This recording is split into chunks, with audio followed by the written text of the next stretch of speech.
Hey there, folks. Mike here from Tempcoder Tech.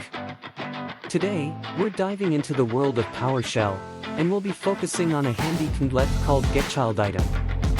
This one's a game changer for anyone dealing with files and folders on your Windows machine. So, let's get started. Execute the command Get-ChildItems, and the PowerShell window will display a list of files and folders. What you see here are the items in your chosen folder. You'll notice the name, directory, and file attributes.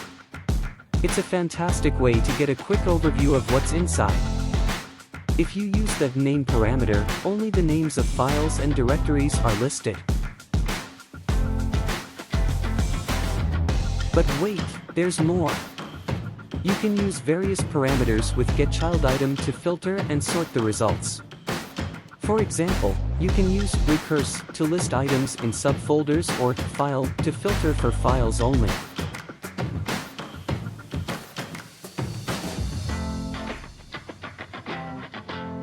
You can also filter by using wildcard in the path, which is when we only list .txt files.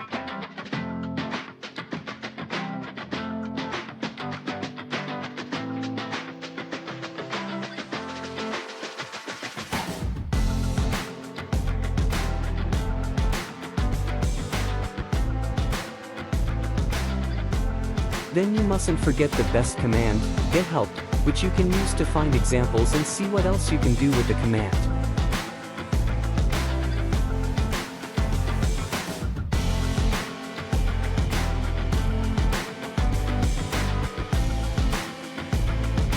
Get-ChildItem has an alias which is ls, which allows it to be used to navigate through directories.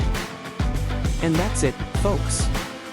PowerShell's Get-ChildItem is your trusty sidekick for exploring your file system. It's a powerful tool for sysadmins and anyone working with files and directories in Windows. If you found this short tutorial helpful, don't forget to hit the like button and subscribe for more PowerShell and sysadmin tips.